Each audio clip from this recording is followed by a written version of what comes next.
Salut tout le monde,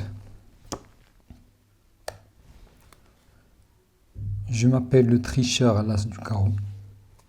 Peut-être certains me reconnaissent. Donc je suis un personnage du fameux tableau de Georges de la Tour qui porte le même titre, c'est le tricheur de carreau. Je viens de m'échapper de ce tableau-là pour laver un peu l'affront qui m'a collé durant 4 siècles. Je suis toujours le tricheur, je suis mal vu, ma réputation est mauvaise. Voilà, et je me suis échappé le moment opportun et aussi, donc c'est une façon de me réhabiliter parce que on m'a embauché au casino du CPGE scientifique. Après une vie dissipée, une vie consacrée uniquement au loisir, à la triche, donc on m'a recruté dans ce casino-là parce que je suis le plus apte à détecter la triche. Eh bien, c'est une occasion pour moi de, voilà, comme je viens de le dire, de me réhabiliter. Voilà. Bon, surtout, voilà, que l'enjeu est le travail. Bon, mon rôle consiste à être le maître des tables. C'est moi qui vais superviser le déroulement des parties. Je ferai le commentaire, je ferai l'explication. C'est moi qui validerai les parties. Eh bien, voilà, avant de passer aux parties, etc., voilà, vous entretenir des joueurs et des règles du jeu, voilà, pour moi, c'est la première fois que je travaille de ma vie, donc il serait bon que, voilà, je vous parle de ce que le travail veut dire. Paul Robert, le dictionnaire, c'est un dictionnaire que j'ai piraté, voilà, c'est pas grave. Le travail désigne l'ensemble des activités humaines organisées, coordonnées en vue de produire ce qui est utile. Activité productive d'une personne, activité, action, labeur, besogne, tâche. Voilà, c'est une très belle définition. Bon, premièrement, donc, le travail, c'est l'ensemble des activités humaines, et je souligne les humaines. Bon, donc, cela veut dire que les animaux sont exclus de la sphère du travail. Quand un animal, ce que font les animaux, on ne le considère pas comme un travail. Seules les activités humaines sont considérées comme, ou bien peuvent prendre le label du travail. Aussi, ces activités-là, elles sont organisées. Bon, qui dit organisées, dit qu'elles sont structurées, agencées, c'est-à-dire qu'il y a une méthode derrière, il n'y a pas d'arbitraire, donc il y a un certain ordre dans ces activités-là. Aussi, ces activités-là, elles sont coordonnées, donc qui dit coordonnées, c'est-à-dire ça fait écho aussi à l'organisation. Organiser, c'est, la deuxième étape, c'est ordonner, c'est-à-dire mettre en ordre. Donc pour que ce soit organisé dans un tout efficace, pour former un tout efficace, harmonisé, etc. Bon, et le but, c'est de produire ce qui est utile. Voilà, en comparant à la vie que j'ai menée, voilà, quand je jouais aux cartes, quand je trichais, voilà, donc je produisais rien. Je ne faisais que subtiliser la bourse des naïfs. Hein. Voilà, donc tous ceux contre qui j'ai joué, voilà, je trichais, comme ça, c'est pour corriger la chance. Voilà ce que je disais autrefois. Mais c'est malhonnête. Bon, donc je ne travaille pas, je gagnais ma vie en trichant, en quelque sorte en volant. Donc en fait, je ne produisais rien. Mais maintenant que je vais travailler, peut-être mon travail, ça va servir à quelque chose, ça va produire quelque chose. Donc le travail, donc, généralement, il a un but, c'est de produire quelque chose qui est utile, quelque chose que les êtres humains, voilà, peuvent s'en servir, l'intégrer à leur vie, voilà, téléphone, voiture, etc. Mais n'oublions pas, il y a aussi des choses qu'on peut mettre sur la part du luxe. Là, donc c'est une question, voilà, qui se pose et on verra plus tard ça va où mener. Également, donc le travail, c'est l'action que l'on fait subir à quelque chose pour la rendre utile. Voilà, ça c'est dans le même sens. Donc travailler le bois, travailler le style, travailler le fer, travailler la voix, travailler de la main gauche, travailler de l'écoute, travailler le biceps, le triceps, les abdominaux, etc. Voilà, quand vous allez à la salle, donc c'est un exemple très concret, vous travaillez, voilà, une partie de votre corps. À chaque séance, il y a une partie de votre corps que vous allez travailler. Eh bien, donc, c'est cette action-là, donc, que l'on fait subir à cette partie du corps pour la rendre forte, pour la rendre volumineuse, etc. Bon, également, je reviens au travail du style, par exemple. À force d'écrire, hein, vous améliorez votre style. Si par exemple un écrivain qui est spécialisé dans le thriller, etc., ou bien les romans, donc il doit écrire pour qu'il ait un style qui le distingue, hein, pour que son style soit apprécié. Agatha Christie, elle a longtemps travaillé sur son style. Donc elle a ainsi donc ce style-là, cette technique ou bien cette façon d'écrire. Donc c'est un style sur lequel elle a travaillé. Bon, aussi donc le travail, c'est le résultat du travail. On désigne par travail, c'est le résultat. Hein. L'ouvrage de Georges de la Tour, c'est-à-dire le tableau, c'est son travail. Bon. Les œuvres de Simon Weil, ce sont donc l'ouvrage que nous avons à étudier, c'est la condition ouvrière, c'est un travail. Bon, donc quelle que soit l'œuvre ou bien l'ouvrage, donc on dit ça, c'est un travail par jeu de métonymie. Également, l'exercice. Le travail, c'est l'exercice d'une activité régulière pour assurer sa subsistance. Voilà, donc ça me concerne. Donc maintenant, je vais travailler dans ce casino-là pour assurer ma subsistance. C'est le salaire que je vais recevoir en contrepartie de mon travail qui va m'assurer ma subsistance. C'est-à-dire, je vais gagner l'argent en travaillant. Ce n'est pas comme autrefois. Donc le travail ici correspond au gagne-pain, l'emploi, le métier, la profession, l'occupation, activité, fonction, place, etc. Bon, donc le travail veut dire tout simplement ce que l'on fait pour gagner sa vie. Bon. Un peu d'étymologie, ça ne sera pas inutile.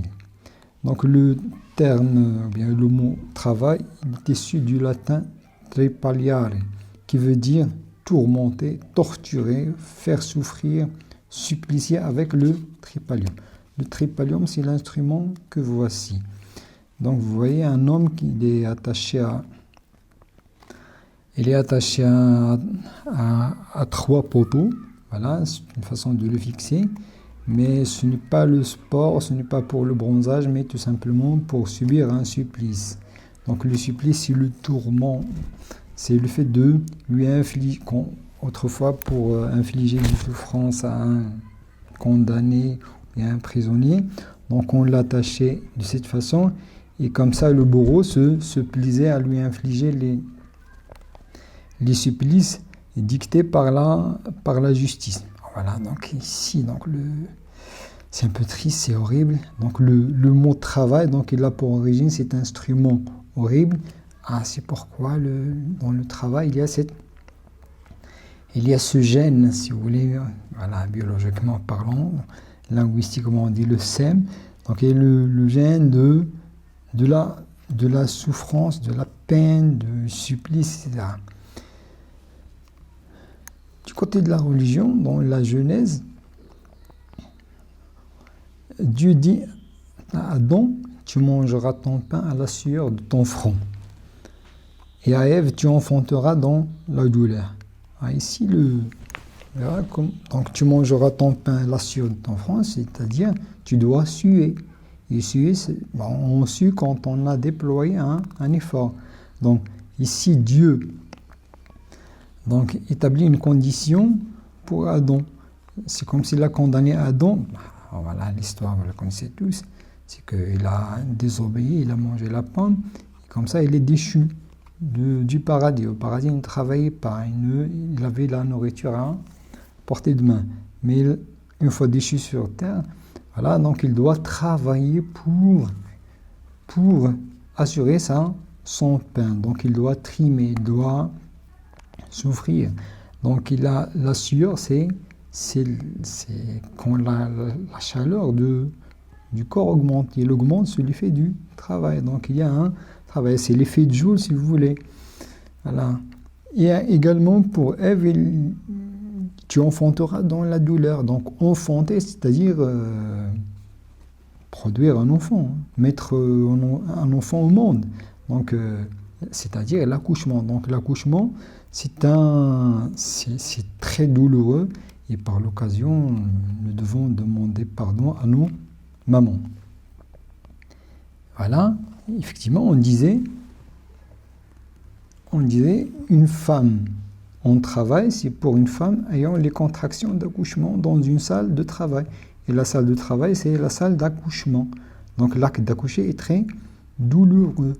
Donc c'est très douloureux. Si vous passez à côté de la maternité, vous pouvez entendre les femmes qui crient de douleur.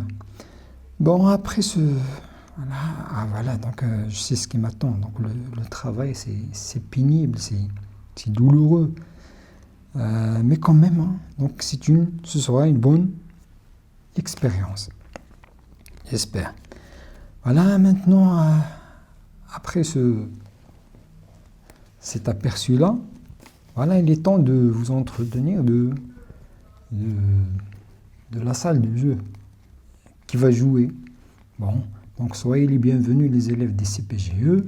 Vous seriez comme spectateurs, vous n'allez pas jouer. Soyez sûrs, j'espère que vous allez apprécier.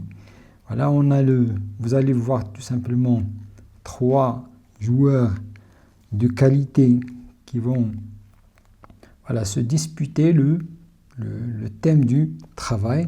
Je crois que vous avez reconnu les 3 joueurs. Elles sont là. On commence d'abord pour honorer les femmes. Il y a Madame Simone Veil, voilà, au milieu. À son côté, donc il y a le monsieur dont le visage, voilà, il est un peu, c'est une photo de synthèse. Voilà, c'est Virgile. Voilà, il vient de Milan. À l'époque, il n'y avait pas de photographe. C'est juste des gravures que l'on a retrouvées. Voilà, on a essayé de reconstituer l'image approximative ou bien la photo approximative de ce grand poète. Et à côté, voilà, il y a le monsieur qui vient de nous quitter, c'est Michel Villavert.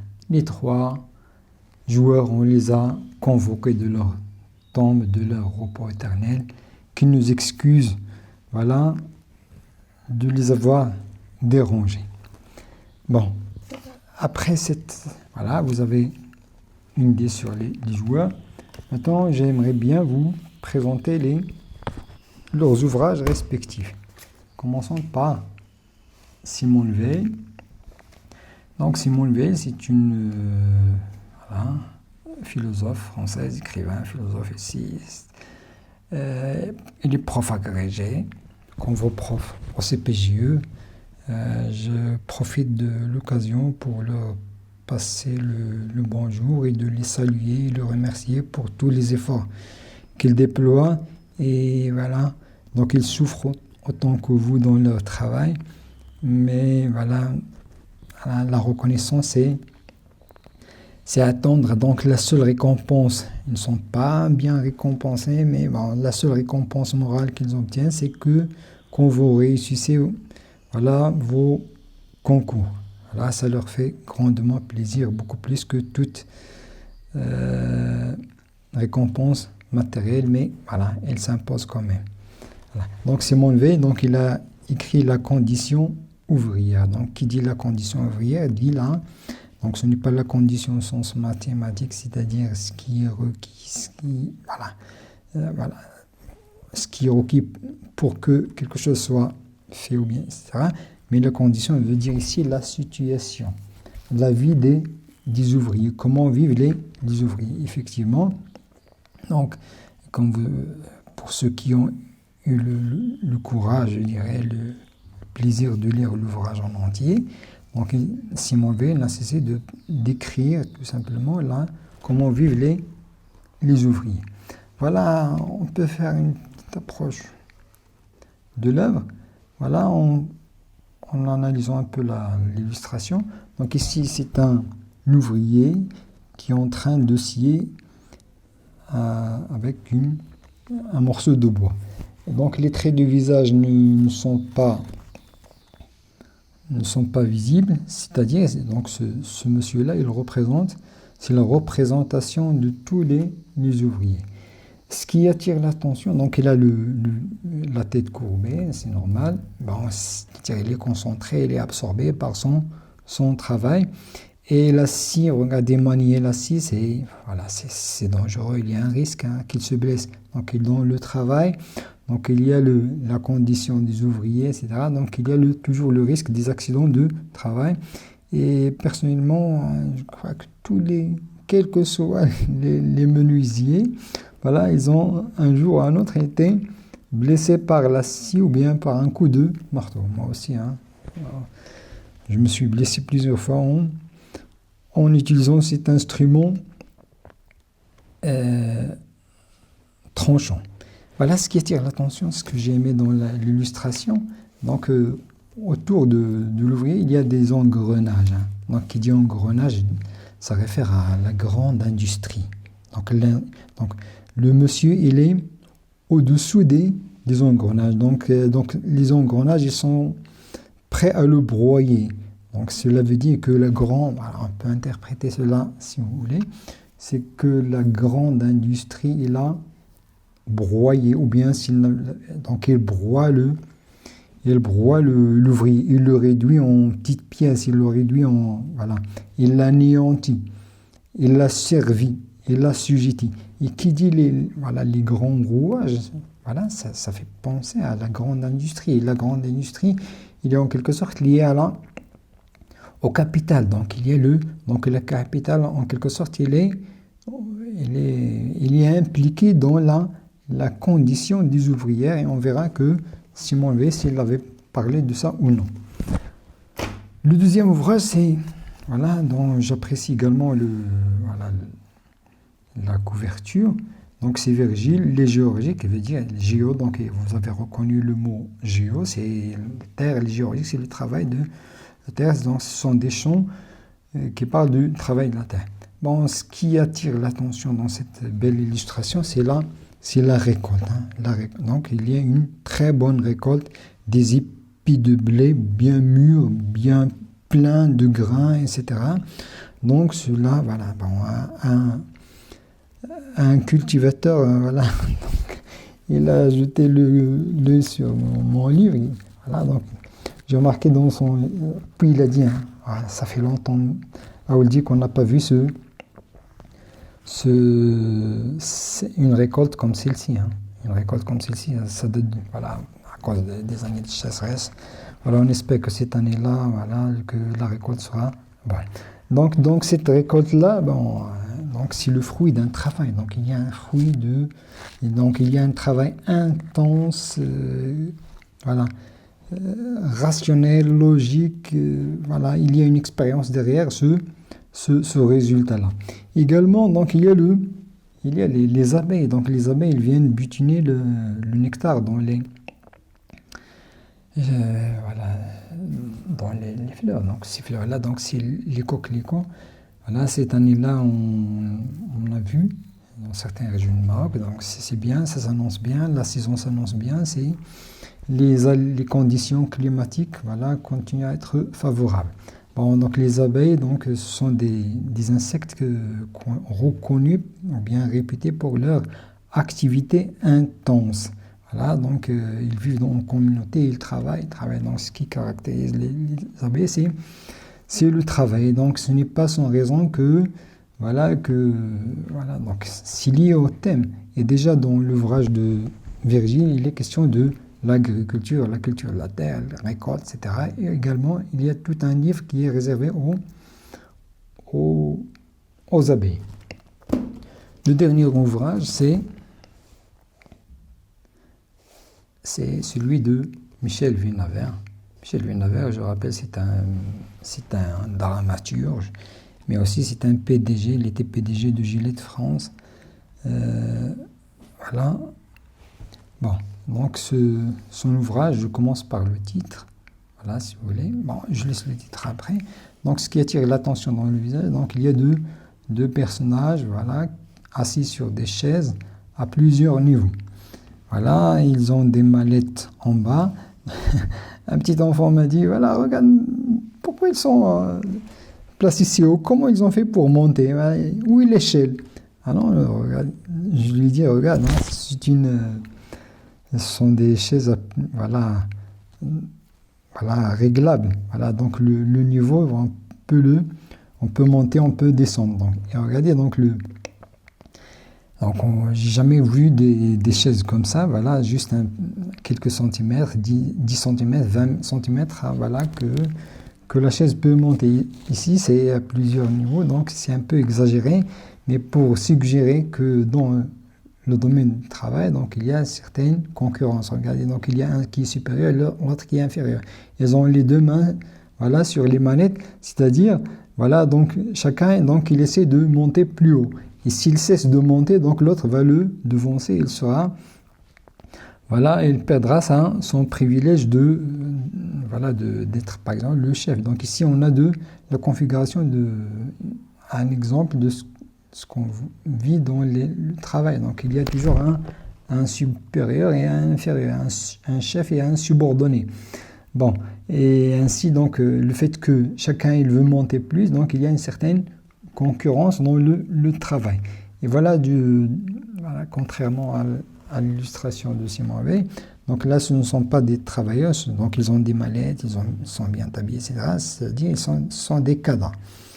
Eh bien, donc ce sont des cadres dans une entreprise, voilà. Bon, la toile du fond, donc il y a beaucoup de rouleaux de papier hygiénique. Cela veut dire, donc les deux personnes sont baignées, ou bien ils sont submergés par ces rouleaux de papier hygiénique. Cela veut dire qu'ils travaillent pour une société qui produit le papier hygiénique, pardon. On a l'habitude de Maroc de dire papier hygiénique. Mohamed, le papier hygiénique, c'est pas grave. Bon. Donc le par-dessus bord, on peut voir un peu ce titre-là, c'est-à-dire par-dessus bord, jeter par-dessus. Il y a le bord, il y a par-dessus, c'est-à-dire se débarrasser de quelque chose. On jette par-dessus bord quelque chose qui n'est plus utile, qui ne sert plus à rien, voilà. Donc ici, donc ça suggère que dans le domaine de l'entreprise, voilà, soit tu es valable, en tout cas, si tu n'es plus valable, tu produis plus assez, etc. Voilà, donc on te jette par-dessus. Bon, on se débarrasse de toi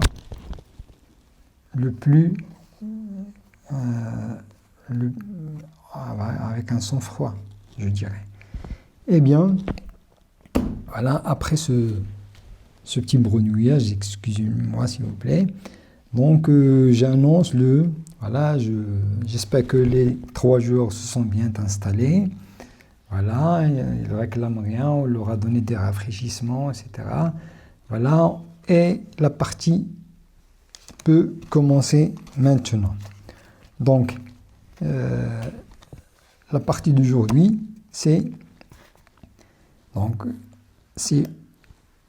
on doit se demander pourquoi est-ce qu'on travaille. Pourquoi travailler? Voilà. Eh bien, voilà, préparez vos réponses, vos arguments, madame, messieurs, voilà. Eh bien, essayez de me dire, voilà, le travail comme nécessité. Donc le travail, il est libérateur du besoin. Donc Michel Foucault a dit que l'homme doit travailler pour ne pas mourir. Voilà, donc cette citation-là, vous pouvez l'utiliser pour commencer votre sous-partie. Voilà, dans la disserte. Donc l'homme doit travailler pour ne pas mourir, c'est-à-dire le travail est une nécessité. L'homme doit travailler, voilà, pour ne pas mourir.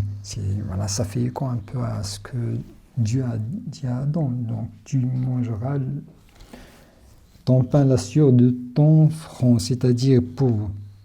Donc le travail, ce n'est pas un plaisir, ce n'est pas quelque chose qu'on fait par loisir, etc. Mais c'est une nécessité, c'est une obligation. Donc on doit travailler pour nous libérer du besoin. Oui, bon, les femmes d'abord. Voilà, donc Simon Levé, qu'est-ce que vous avez? Quel est votre argument? À la page 266, voilà, il dit, c'est le fait qu'il est gouverné par la nécessité, non par la finalité. On l'exécute à cause d'un besoin, non en vue d'un bien, parce qu'on a besoin de gagner sa vie. Voilà, c'est littéralement dit. Hein. Voilà, donc on l'exécute parce qu'on a besoin de gagner sa vie. Donc le travail permet tout simplement de gagner sa vie, c'est-à-dire gagner son pain quotidien, assurer son pain quotidien. Pour se soustraire aux besoins pressants quotidiens de manger, donc on travaille. Ce n'est pas pour le plaisir, mais c'est ça la réalité. C'est ça ce qui nous pousse à travailler. Oui, donc ça c'est votre citation, il convient bien à l'intitulé de l'axe. Bon. Monsieur Vinaver, voilà. Pardon, monsieur Virgile, de vous faire attendre. Donc, la page 16, le personnage de Pasma dit « Dès le plus jeune âge se manifestait mon don d'écriture, mais il fallait vivre. Jeune licencié S-lettres, présentant bien, ils m'ont embauché chez Ravoir et Dehaze. » Donc, Ravoir et Dehaze, c'est l'entreprise dans laquelle le monsieur travaille. Bon, donc le monsieur, voilà, donc il avait des dons, il avait le talent d'écrire. Également, il a obtenu un diplôme, hein, une licence en lettres. Voilà, cela le disposait à embrasser une carrière d'artiste, de dramaturge, de vivre de sa plume. Mais il fallait vivre, c'est-à-dire, donc il était obligé d'accepter de travailler dans une entreprise qui produit du papier hygiénique, un produit assez trivial, etc. Voilà, pour tout simplement assurer sa vie. Donc sinon, s'il n'avait pas accepté s'il n'avait pas été accepté ou bien embauché, donc il allait souffrir de la faim. Mais heureusement, donc il a trouvé on l'a embauché, on lui a donné travail, et c'est comme ça qu'il s'est soustrait aux besoins, il a gagné son pain. Eh bien, oui, voilà, la citation, il est claire, voilà, donc essayez de la retenir, mais il fallait vivre. Pour Virgile, voilà, monsieur, à la page 103, c'est par là qu'il sustente sa patrie et ses petits-enfants, ses troupeaux de bœufs et ses jeunes taureaux. Donc c'est par là par là, c'est le travail, c'est par le travail, c'est par le labourage de la terre. C'est en cultivant la terre qu'il sustente. Il, c'est le cultivateur, il sustente sa patrie. Donc sustenter, c'est nourrir, c'est voilà, maintenir en vie, comme c'est dit dans le dictionnaire. Donc sustenter, c'est voilà, c'est nourrir. Donc il est question de nourriture. Voilà. Donc il sustente sa patrie, ses petits-enfants et ses troupeaux. Donc il y a le cultivateur, il ne soustrait pas aux besoins uniquement sa petite famille, voilà, ses enfants et les animaux, ou bien son bétail, mais également c'est la patrie. Donc le cultivateur, il nourrit sa patrie. Et voilà, donc ici Virgile, il est en train de mettre en valeur le travail agricole. Donc l'impact ou bien le travail de l'agriculteur, il se répercute voilà, sur la communauté et non uniquement le cultivateur. Voilà, donc ici, donc le travail de l'agriculteur, vraiment, donc il est nécessaire, c'est une nécessité, non pas pour lui seul, mais également pour la communauté. Voilà, M. Virgile, il a une autre citation à nous donner, on lui permet ça, voilà, il vient de loin, c'est 2000 ans, tu en seras réduit à contempler le gros tas d'autrui et à secouer pour soulager ta peine le chêne dans les forêts. Voilà. Ici, Virgile, il s'adresse au cultivateur qui n'a pas bien travaillé ou bien qui était paresseux ou bien qui a négligé de bien travailler pour avoir une bonne récolte, une récolte suffisante. Dans ce cas-là, donc il sera, voilà, il va souffrir, il sera réduit, il sera amené à secouer le chêne. Le chêne, c'est un arbre qui donnait des glands. Donc, voilà, déjà dans le début du premier livre, donc c'est par la déesse Cérès, la déesse de l'agriculture, c'est grâce à ces dons que l'homme il a quitté la cueillette. Voilà, c'est la cueillette, c'est-à-dire se nourrir des glands, des fruits sauvages, etc., vers la culture. Donc cette transition, c'est la culture qui a permis la transition de la cueillette, voilà, de la vie sauvage vers la vie civilisée. Bon, une fois, si on ne travaille pas, donc on va revenir à cet état primitif, c'était de se nourrir des fruits sauvages. Et là, voilà, donc la question qui se pose, est-ce que la terre, est-ce qu'il peut nourrir de façon naturelle tout le monde? Ainsi, donc le travail, c'est ce qui rend le travail de la terre bien, voilà, nécessaire, obligatoire. On n'a pas le choix. Oui, voilà, donc vous avez honoré votre engagement, vous avez bien argumenté ce premier axe. Bon, du moment que le travail, donc ça permet de nourrir, ça permet de nous libérer du besoin, c'est une nécessité. Aussi, donc le travail, est-ce que le travail n'est pas un antidote contre l'oisiveté? Effectivement, moi je réponds, je suis le premier à répondre à dire oui, effectivement, que le travail, c'est un antidote contre l'oisiveté. Moi, quand je ne travaillais pas à l'époque, quand j'étais un tricheur, etc., je tendais le soir ou bien je cherchais là où on peut jouer aux cartes pour tricher, voilà. Donc la journée, elle était trop longue, je souffrais de l'ennui, etc. Eh bien, voilà, donc effectivement, je peux attester que effectivement le travail est un antidote. Mais pour nos joueurs, est-ce que vous pouvez justifier cela? Les femmes d'abord. Hein. Je respecte les femmes.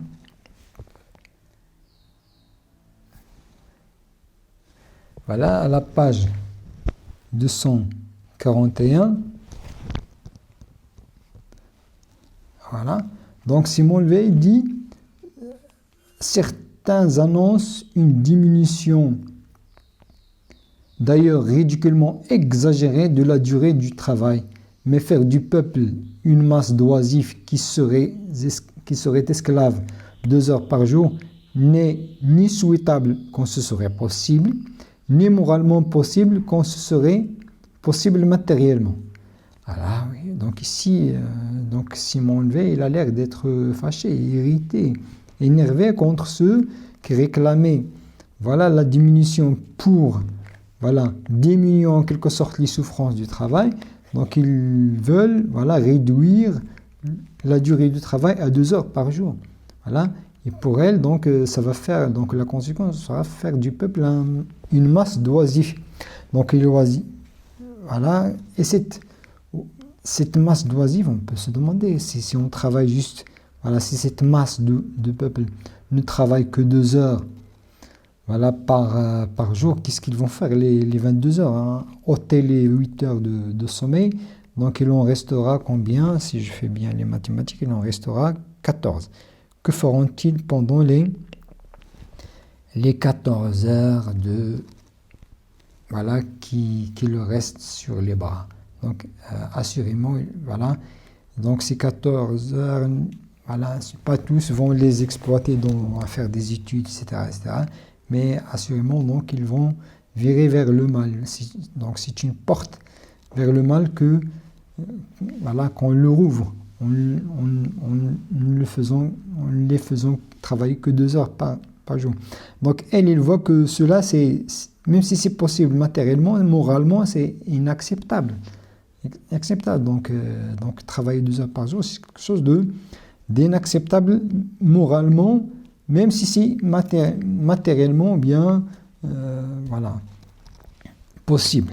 Donc ici, le travail, c'est un antidote contre l'oisiveté. Voilà, Monsieur Vienavert, qu'est-ce que vous avez? Pardon, Vergy. Voilà. Donc le Père des dieux, à la page 45, le Père des dieux lui-même a voulu rendre la culture des champs difficile. C'est lui qui le premier a fait un art de remuer la terre, etc., en aiguisant par les soucis les cœurs des mortels, des hommes, c'est-à-dire des hommes. Et ne souffrons pas que son empire s'engourdit dans une triste indolence.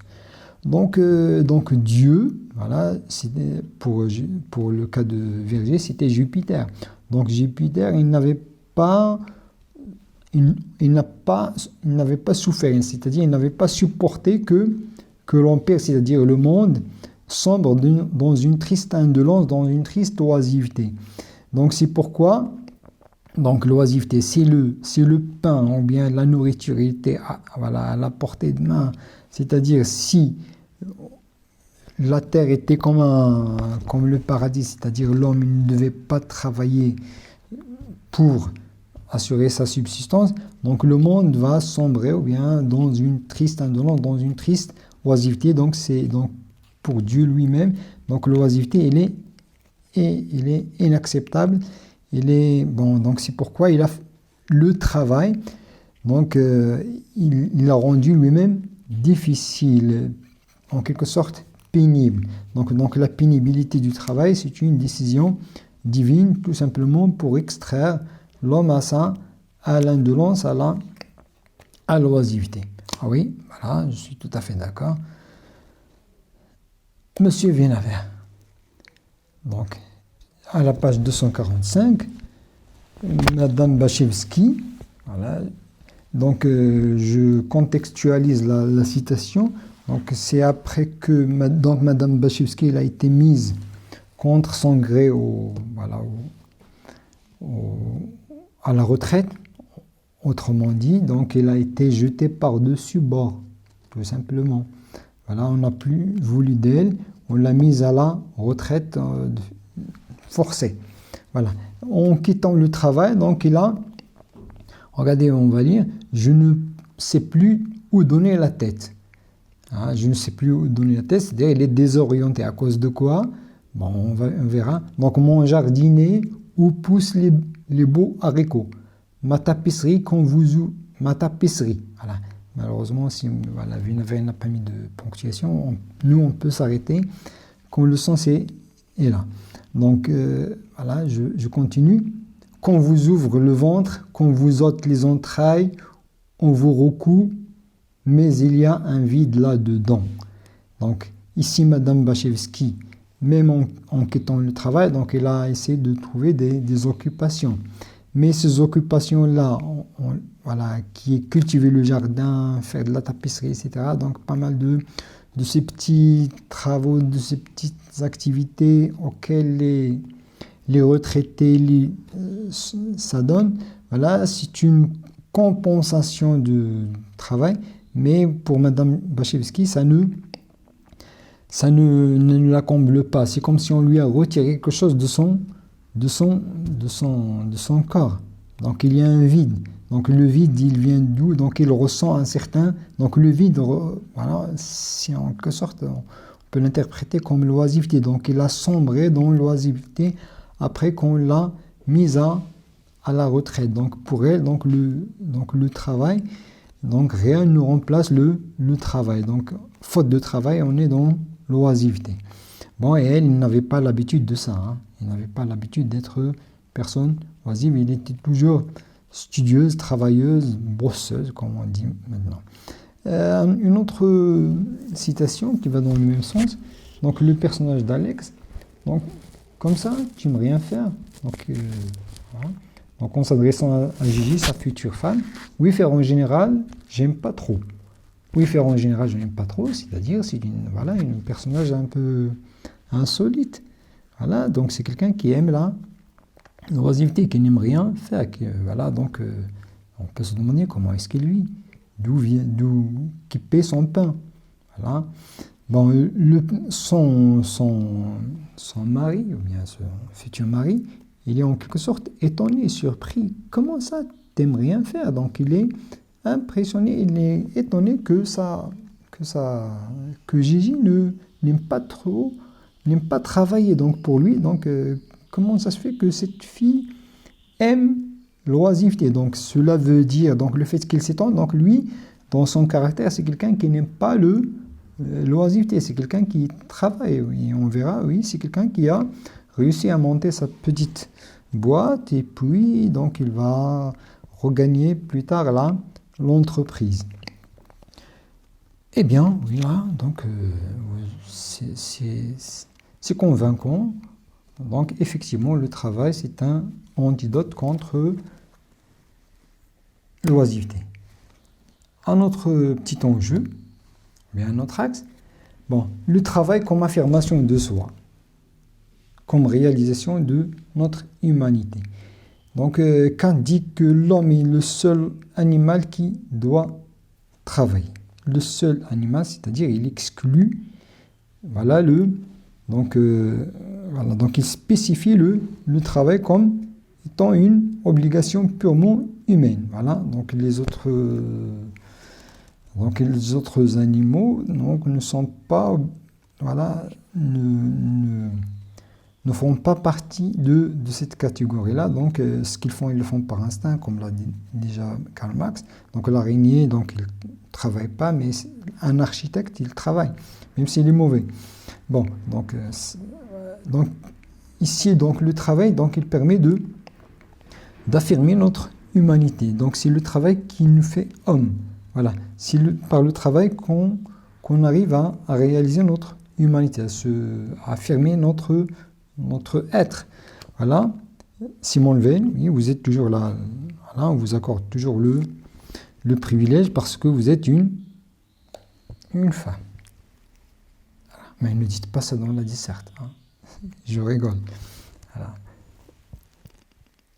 À la page 73, dans une lettre à son élève Simone Gibert, donc, je crois, car la réalité de la vie, ce n'est pas la sensation, c'est l'activité.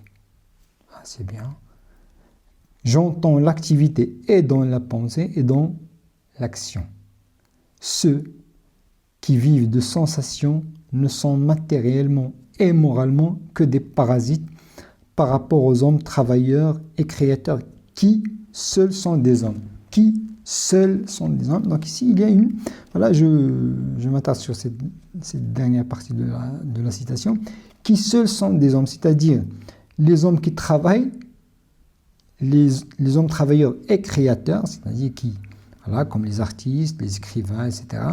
Donc ce sont ceux qui appartiennent à la sphère des hommes. Celui qui n'est ni travailleur ni créateur, il est exclu de cette sphère-là. Mathématiquement parlant, ici, Simon Weil, il définit l'ensemble, ou bien le domaine de définition de l'homme. Donc le domaine de définition de l'homme, c'est, voilà, créateur, tout homme, créateur et travailleur. Voilà. Si tu n'es pas créateur ou bien travailleur, voilà, donc tu es exclu. Bon, et tu es considéré, comme l'a dit ici, c'est comme des parasites. Donc c'est par le travail que l'homme se réalise, que l'homme, il est considéré comme homme. Donc la réalité de la vie, ce n'est pas la sensation. Donc vivre de sensations, chercher les sensations, comme c'était le cas d'André Gide. Voilà. Donc il s'oppose à cette philosophie, bien cette manière d'être. Voilà. Donc pour elle, donc c'est le travail, l'activité, que ce soit intellectuelle et dans la pensée ou bien dans l'action. Voilà, c'est ce qu'on peut considérer comme travail. Et c'est en exerçant ces deux activités-là qu'on peut être considéré comme un homme. Et moi aussi, c'est depuis que je travaille, voilà, depuis que je travaille, même si c'est aujourd'hui, voilà, donc je me sens vraiment un homme. Autrefois, donc je n'étais pas un homme, donc cela va me permettre de me réhabiliter, laver un peu la frange qui m'a collé depuis, voilà, 4 siècles. Eh bien, je n'oublie pas, je ne veux pas être ingrat, mon démiurge, celui qui m'a créé, qui m'a donné vie, Georges de la Tour, donc lui aussi, il a travaillé, il a longuement travaillé, il a souffert, donc lui aussi, donc on peut le considérer comme un homme. Voilà. Pour Vinaver. Monsieur, à la page 219, je suis né vendeur. Il me faut la route, le contact de la clientèle, le goût de victoire. Bon, ici, c'est le personnage de Lubin. Ce personnage-là, donc, c'est un représentant, c'est c'est un grand travailleur, un bosseur, un travailleur dévoué. Donc, c'est quelqu'un qui aime beaucoup son travail. Je suis né vendeur. Donc, je contextualise la citation. Donc, ça a été dit quand on lui a changé quand Benoît, après le remaniement qu'il a effectué ou bien qu'il a opéré dans l'entreprise, on lui a donné un autre travail, c'était de magasinier, c'est-à-dire il sera toujours dans l'usine, il sera là à faire le compte des entrepôts, etc. Bon, donc ce travail-là ne lui convient pas. Donc lui, il est né vendeur. Donc ce qui fait sa raison d'être, c'est de vendre. Voilà, d'être au contact des gens. Donc, il lui fait le contact. Donc, c'est quelqu'un qui est sociable. Donc, sa personne, il ne s'affirme pas que lorsqu'il est en route, que lorsqu'il contacte les gens, que lorsqu'il remporte, voilà, une commande. Quand il ramène à l'entreprise une commande, voilà, de la part de ses clients. Voilà.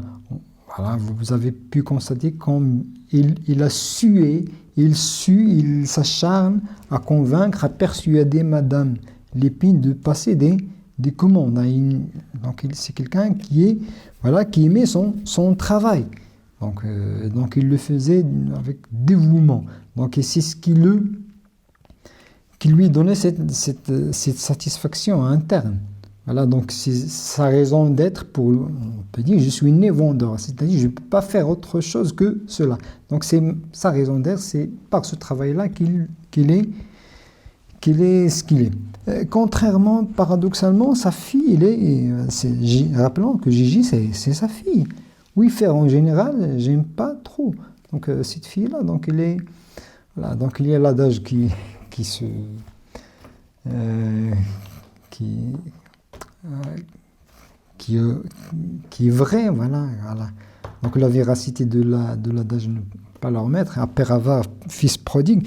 Donc le père, il est travailleur et la fille, elle est fainéante. Il n'aime pas le travail. Bon, donc voilà, donc c'est une fille, on peut dire, voilà, est-ce qu'elle est capable d'affirmer sa propre personne?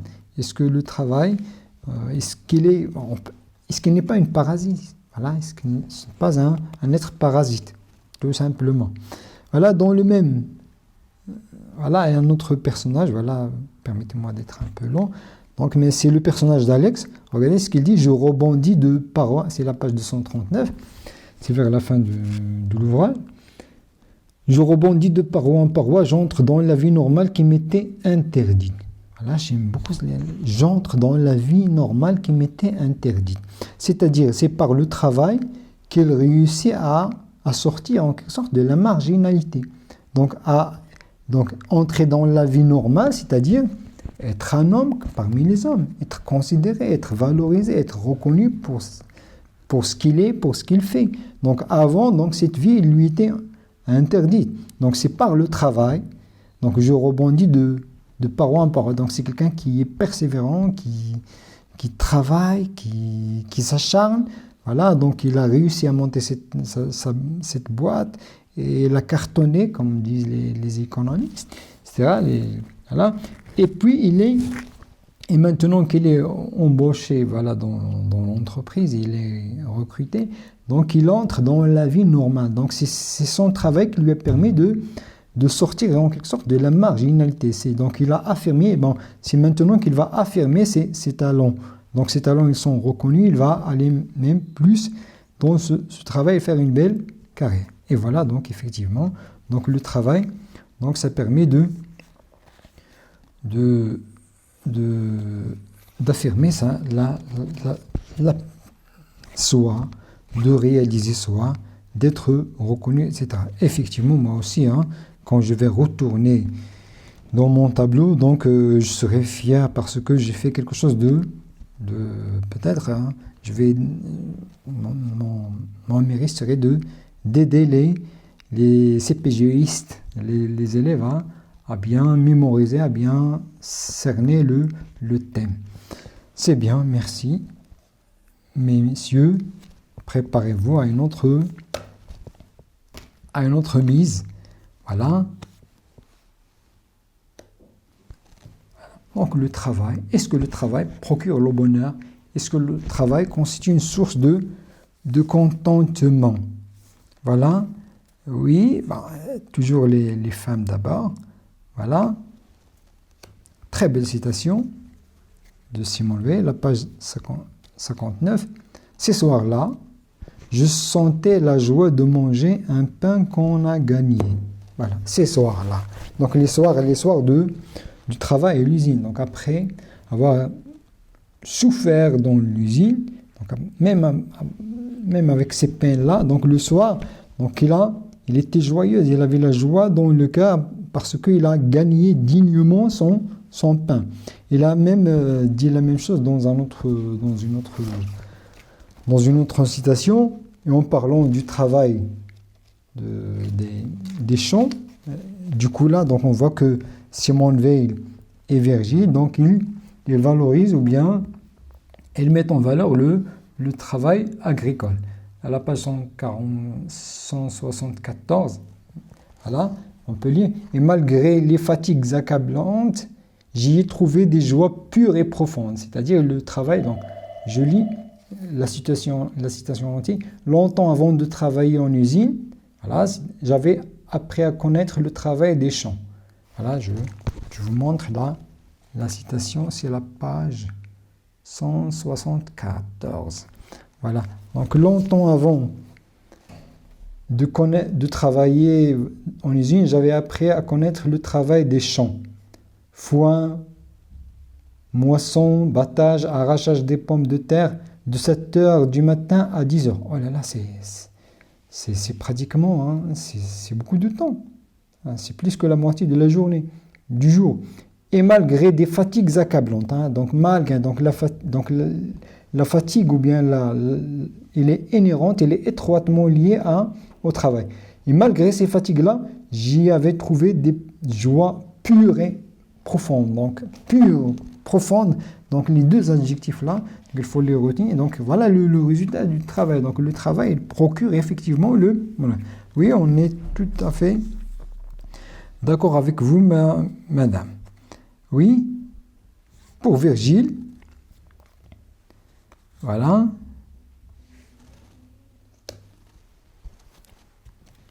Vous avez à la page 152, avec ses richesses, il s'égalait dans son âme au roi. Voilà, ça c'est une citation, je peux dire, culte. Donc, ici, je contextualise la citation. Il s'agit du vieillard de Coris. Donc, ce vieillard-là, donc, il a, malgré son vieillage, donc, il a réussi à rendre fertile un terrain inculte, infertile. Voilà. Et puis, il a réussi à produire sa propre nourriture. Il n'achetait rien. Donc il n'achetait rien. Donc, c'est grâce à son travail qu'il se nourrissait. Donc, du moment qu'il peut assurer lui-même sa propre nourriture, donc cette nourriture-là qui lui permet de survivre, de vivre, donc on peut la considérer comme des richesses. C'est vraiment des richesses. Ça n'a pas de prix. Bon, donc la satisfaction, le contentement qu'il a, donc on peut le comparer, l'équivalent au contentement dans l'esprit des rois. Donc le roi ne manque de rien, il n'a pas de souci qu'il manque de pain, etc. Donc la sérénité, la quiétude dans laquelle il est, et un roi, ou bien les rois, donc le vieillard, il la ressent. C'est grâce à quoi? C'est grâce à son travail. Voilà. Pour Vinaver, donc effectivement, donc le travail, c'est une source de bonheur et de contentement. Donc le personnage de Passemar après voilà, je contextualise encore donc c'est pourquoi voilà, donc je le dis, je le réitère. Donc la lecture des œuvres, elle est indispensable, ça permet d'avoir une très bonne idée du thème. Voilà. Donc les citations là, apprendre des citations isolées de façon comme ça, donc ça, ce n'est pas, donc je ne vous conseille pas. Mais bon, voilà, donc je vous, voilà, pour les élèves de la deuxième année, mais pour les élèves de la première année, vous avez encore le temps de lire. Hein.